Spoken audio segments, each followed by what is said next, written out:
we've had a little dilemma here in the comments, okay?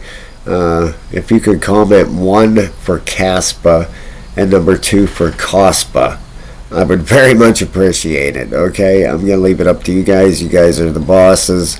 You guys are the ones that watch the channel, and I want to keep you guys happy. That's my number one thing, okay? I had a few people out there saying, it's Kaspa, and others saying Caspa, okay? So please throw a vote in on that. I'm going with what you guys say, okay? So let's move on here. Wanted to take a look at this petahash. Look what we're up to, 19.4. So obviously these guys are tweaking this network quite a bit here, okay? 1 transaction per second. Look at that, 2.4. This thing is it's amazing how it's been flying up and down. But I wanted to show you guys that because 17 was where we were at a couple weeks ago. This thing has been up over 19 steady here for quite a while. These are live price action right now going on the blockchain. Look at these price actions. I've seen a few here for 150,000. Definitely people stacking up. Received. I believe them are all buy orders. You go over the blocks, the transaction count. I apologize, I had to close my squeaky door there to my garage. Sure you don't want to hear that the whole video, but yeah, I was hoping a big one would pop up on here. I just seen one for 145,000 just a little bit ago. It's pretty, I don't know, I enjoy watching it for some weird reason. It's pretty neat, I think. But anyway, let's move on down here. Trading volume 11.3 million over the last 24 hours. Market cap at 812 million. Okay, so let's move down through here. We had, look at this here.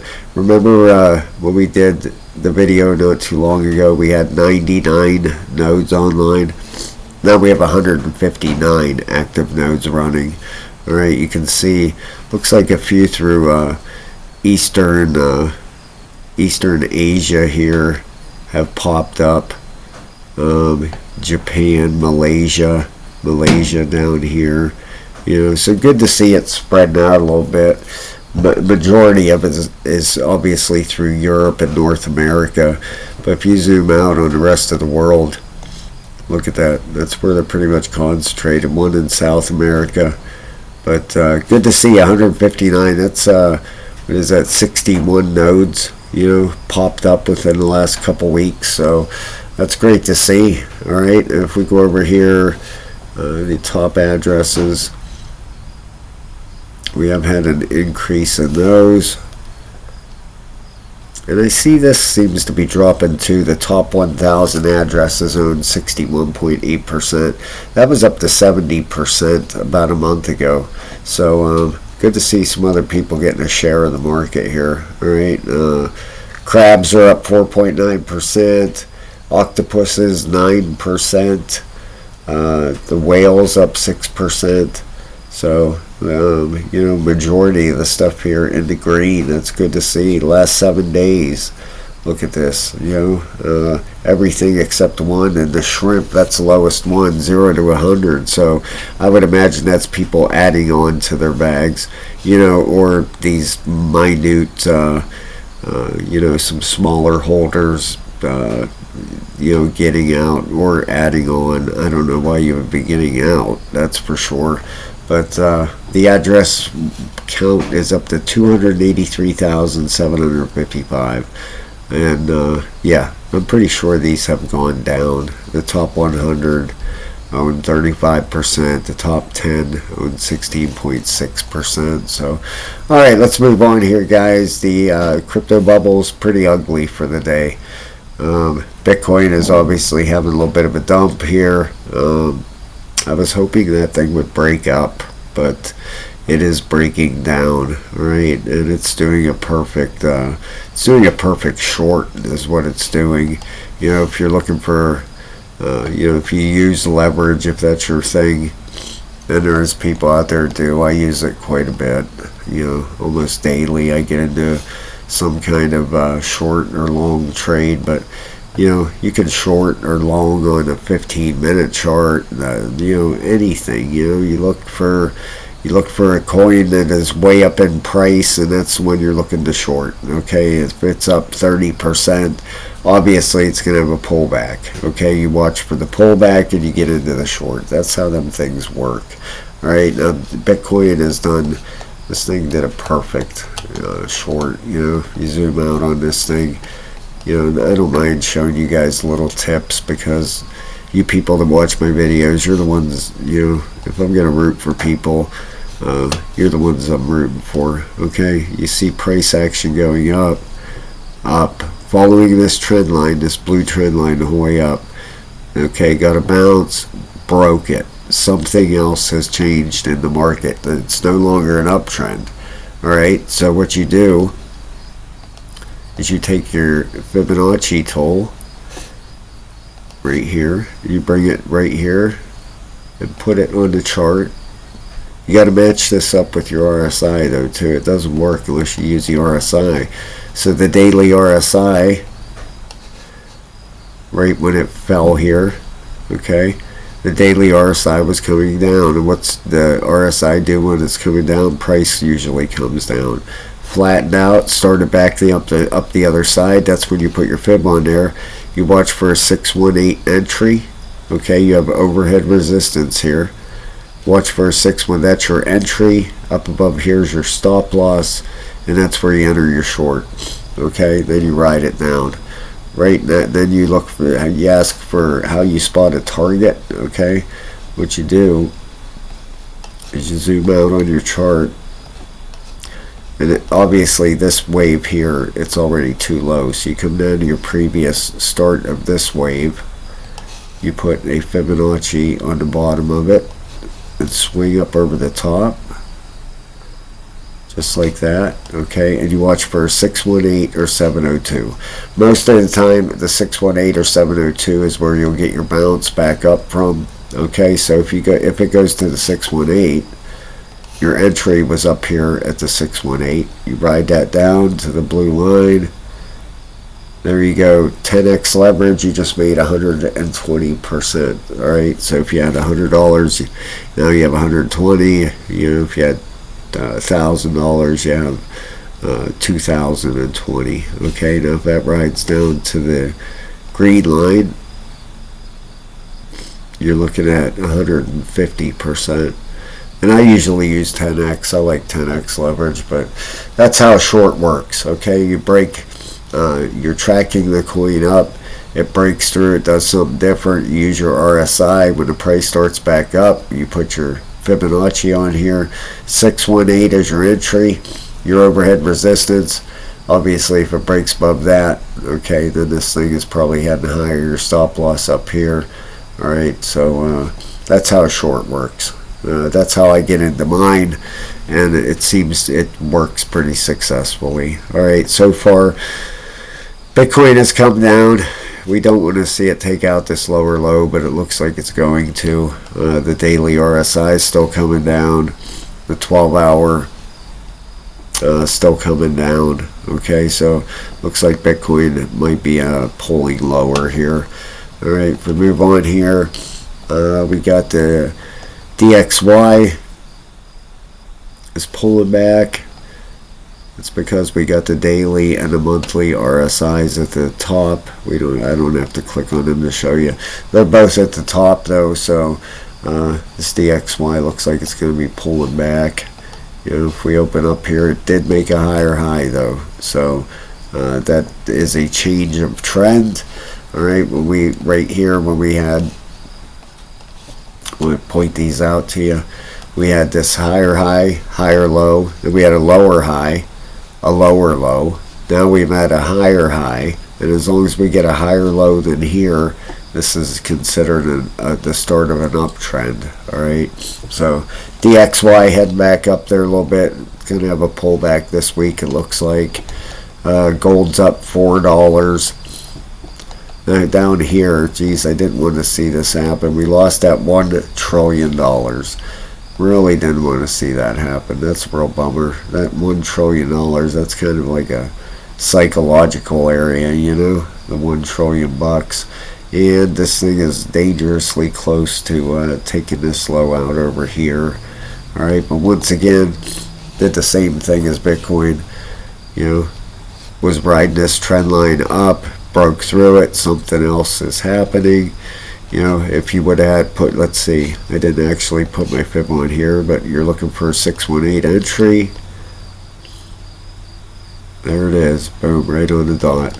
You know, I love it. It hits that 618 almost every single time. And then you would ride it down for the 618 your entry. You would already be in how much profit? 10%, 10x leverage. You would have already doubled your money. So, you know, make your mind up there if you want to get out. If you're happy with doubling your money, or if you're, you know, you're a little bit riskier, you want to ride this down a little bit further. Put your fib here, right there. Hold up to the top. You know, look, watch for. Whoops, I'm sorry. That was the lower one. Gonna have to get out here with it. Right down, right to the start of this move right here. Okay, your fib would be down here at 932 billion. You know, and if you stay in the trade, you ride it down that far. If you were in a trade right there, you know, you'd be looking at 104. Well, 140%. If it makes it down to the 702, 180%. So that's how usually a short works, guys. You know, you have your overhead resistance line right up here, coming down through. You know, and how it is normally. Either watch for that 618, or you'll get a bounce back right up into this cross right here, and it will start rolling back over. So a lot of people use their fib. A lot of people will wait till they just get a pullback up into this area, make their entry, and then ride it down. But that's how them shorts work. Okay, and like I've said, you know, I have that over in the trading classes if you're interested in signing up for them. Level 3, $14.99 until the end of the month. 11 videos in there right now. And look at this total too. Look at us beating on this floor. I want to tell you guys something. Every single time, imagine this as a glass floor. Okay, you come up, boom, you hit it with a hammer. Boom, you hit it with a hammer again. Boom, you hit it with a hammer. This thing is starting to break. Is this going to be the time that it breaks and falls through? We're going to have to wait and find out. Every single time you hit a support or a resistance, you break it more. Okay, picture whatever you want to picture it, a glass floor, you're breaking down a wall, tearing down a house, whatever you're doing. Every single time you hit it, it gets weaker. Okay, whether it be support or resistance, every single time you hit it, it gets weaker. Okay, keep that in mind when you're doing your charting. That's a very important thing to remember. It doesn't hold up forever. And you can see here, you know, we're getting dangerously close of this thing breaking that daily RSI. It's getting towards the bottom. The 12 is at the bottom, and that's great. The 8 is at the bottom, and the 4 is at the bottom. So might get another bounce out of this one here, which would be, we have a green candle started here, but might have broke through it enough that it's going to be resistance now. We'll have to wait and see. Let's go back up to Caspa here. Get a look at this chart. Okay, let's open this up. Alright, first off, this is on the 4 hour. Okay, once again, I put a support line through here. Alright, we broke through it. Alright, so what's that mean? Something else is happening. Okay, we're going to have to keep an eye on this. If it can break through this and regain this area as support, you know, call it 4 cents. Alright, if we break through that, then it could be retaking this area. But right now, we got rejected here. It did pop through it here, but ended up falling back through. We got a red candle there. And we have a green candle started, so we'll see what happens here. Not expecting anything big price movements out of Caspa in the next couple of days. The reason I say that, the daily RSI is at the top here. It can stay up there a while. Don't get me wrong. Look over here. All right, when it got to the top over here, was right down into here, and it still ran up. Okay, had a small correction and ran up again. It can do absolutely do that again. It sure could. All right, but the 12's at the top, right there. It's been up here a few days now. It's turned bearish at 83 to 88. The 8 hour is still correcting, and the 4 is corrected. Okay, so we're gonna have to watch out. Keep an eye on this here. If that, we'll call it 0.04. Geez, I almost went to 0.0403. All right, if we break that, then I can see us maybe coming back up here to the 0.0412 area again. But me personally, I'm kind of leaning on the side of a small ABC correction in here, especially with the daily as high as it is and the 12 hour. All right, if we put a fib on here, let's hit a perfect 702. All right, see that 702, the green line? See how we hit that perfectly? I'm almost looking for a pullback down, to that area there, which would be a, an A, B, C. We'll see what happens. Nothing's guaranteed. This technical analysis gives us the best possible shot at predicting what the market's going to do, and that's all it is. It's predicting. Nothing's guaranteed. It works a lot. We have had great success with TA, especially on this Caspa chart. Things have worked out a lot for us on this. We have nailed a bunch of bottoms. We have nailed some tops, and it's worked out 8 out of 10 times for us. So we're gonna obviously do our best with it. I do my best with it, guys. I come on here and do my very, very best for you people. I really do, and I trade accordingly. If I'm waiting for a pullback to a certain area, it's not just you guys waiting, it's me too. So we're in this together. 100%. I'm just not sitting on the sidelines doing these videos. I'm right in here with you. We put a resistance line on top here. Pull this out just a hair. Right about there is perfect. All right, so if we break back up through this area, call it the 0.0403. If we get a high up to there, I would expect maybe we're going to do something different than pullback. All right, but right now it looks like a pullback. Not much of one, but a pullback. You can see here we got rejected here. So far we get rejected right now, right here. Okay. Like I said, I'm looking for that ABC pullback down to 0.037 area, somewhere right around down there, and we'll see if that plays out. But right now with that daily RSI extremely high, all right, it flipped over bearish, and the 12 hour, it's been up here for days. All right, they're going to have to correct. Even the 8 hour, you can see we're at a 58 down here still, and this thing is pulled down and we're still at a 58. So I would be expecting a correction the next couple days, and we could get a bigger this could turn out to be a little bit let me see if this measures any bigger or not. If it pulls down to there, that would be down here at 0.036, 0.037. All right, I would be calling for an ABC correction down to that area. That should give these RSIs some time to cool off and prepare for our next move up here. All right, guys, thank you so very, very much. You guys are the best. Please vote number 1 for Caspa and number 2 for Caspa. All right, thank you, guys. I love you. I'll talk to you soon.